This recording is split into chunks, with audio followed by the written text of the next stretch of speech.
ପର୍ଯ୍ୟନ୍ତ ହେଲାନି, ଘର ଖଣ୍ଡେ ବି ମିଳିଲାନି। ସରକାରଙ୍କ ତରଫରୁ କିଛି ସାହାଯ୍ୟ ସୁବିଧା ଆମକୁ ମିଳୁନି। ବିଡ଼ିଓ ପାଖକୁ ଯାଇଥିଲୁ, କଲେକ୍ଟର ପାଖକୁ ବି ଯାଇଥିଲୁ, ଟାଙ୍ଗୀ ବ୍ଲକକୁ ବି ଯାଇଥିଲୁ, ସରପଞ୍ଚ ବି ଆସିଥିଲେ, ଏଠିକି ଡାକିଥିଲୁ ତାଙ୍କୁ ଘରୁ, କହିଲେ ସେ କାମ ଆମର ନୁହଁ, ସେ କାମ ଆରଆଇଙ୍କର, ଆମେ ସେଥିରେ କିଛି ମୁଣ୍ଡ ପୁରେଇବୁନୁ କି ଆମେ ସେଥିରେ କିଛି କରିପାରିବୁନୁ। ଏମିତି ସବୁ କହିକି ଗଲେ। ଏଇଠି ଘର କତିରେ ବି ଆମର ଏଇ ସାଇରେ ବି ଅଛନ୍ତି ୱାର୍ଡ଼ ମେମ୍ବର, ସିଏ ବି ଟିକେ ଆସିକି ଦେଖିଲେନି କି କିଛି ବି ବୁଝିଲେନି, କାହା ଆଗରେ କିଛି କମ୍ପ୍ଲେନ୍ କଲେନି। ସ୍କୁଲରେ ଯାଇକି ରହିଥିଲୁ, ଧମକା ଧମକି କଲେ, ପଳେଇ ଆସିଲୁ। ସେଠୁ ସେ ତାଲା ପକେଇ ଦେଇଛନ୍ତି, ପଦାରେ ଆସିକିରି ବସିଛୁ, ଖାଉନୁ ପିଉନୁ କିଛି କରୁନୁ, ଯାଇକି ରାତି ଅଧରେ ସେଇ ବାରଣ୍ଡାରେ ବସିକିରି ଆସିଛୁ। କେହି ବି ଟିକେ ଦୁଃଖ ବୁଝୁନାହାନ୍ତି। ବହୁତ ଲୋକଙ୍କୁ ଜଣେଇଲୁ, ବହୁତ ଲୋକଙ୍କୁ କହିଲୁ, କିନ୍ତୁ କେହି ଟିକେ ବୁଝୁନାହାନ୍ତି କି କେହି ବି ଟିକେ ଶୁଣୁନାହାନ୍ତି। ସୌରୀଙ୍କୁ ଏପର୍ଯ୍ୟନ୍ତ ମିଳିପାରି ନାହିଁ ବିଧବା ଭତ୍ତା ଅଥବା କୌଣସି ସରକାରୀ ସାହାଯ୍ୟ। ଏପରିକି ବାତ୍ୟାରେ ତାଙ୍କୁ ରିଲିଫ୍ ମଧ୍ୟ ମିଳିନାହିଁ। ମୂଲ ଲାଗି ଚଳୁଥିବା 2 ଝିଅ ଓ ବୁଢ଼ୀ ମାର କିଏ ହେବ ସାହା ଭରସା? ଏହା ଭାବି ଭାବି ଗୁମୁରି ଗୁମୁରି କାନ୍ଦୁଛନ୍ତି ସୌରୀ ଓ ତାଙ୍କ ପରିବାର।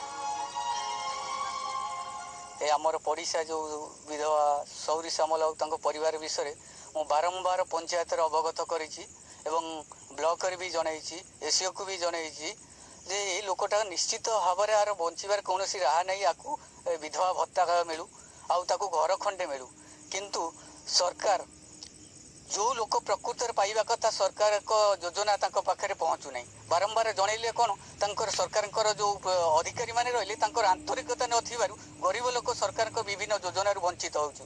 ସେଇଥିପାଇଁ ଆମକୁ ବହୁତ ଦୁଃଖ ଲାଗୁଛି। ଏ ସୌରୀ ସାମଲ ଭଳିଆ ବିଧବା ଲୋକଟା ଏପର୍ଯ୍ୟନ୍ତ ତାର ସ୍ୱାମୀ 3 ବର୍ଷ ହେଲା ହେଉଛି ମୃତ୍ୟୁବରଣ କରିଥିଲେ ମଧ୍ୟ ତାଙ୍କୁ ଭତ୍ତାଟିଏ ମିଳିଲାନି। ବାରମ୍ବାର ଆମେ ଦରଖାସ୍ତ କରିଛୁ ଏବଂ ବାରମ୍ବାର ସଦାବେଳେ ଫୋନ୍ ଯୋଗେ ଯୋଗାଯୋଗ କରୁଛୁ।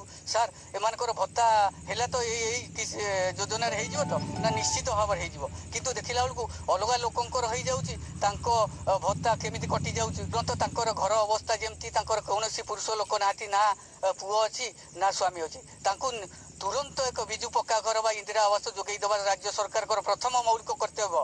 ତେଣୁକରି ଆମେ ସରକାରଙ୍କ ପାଖରେ ଦାବି କରୁଛୁ ତାଙ୍କୁ ତୁରନ୍ତ ଏକ ବିଜୁ ପକ୍କା ଘର ଏବଂ ତାଙ୍କର ଆର୍ଥିକ ଚଳିବା ପାଇଁ ତାଙ୍କୁ ଆର୍ଥିକ ସହାୟତା ତୁରନ୍ତ ଯୋଗାଇ ଦେଲେ ସେମାନେ ସମାଜରେ ଟିକେ ବଞ୍ଚି ପାରିବେ।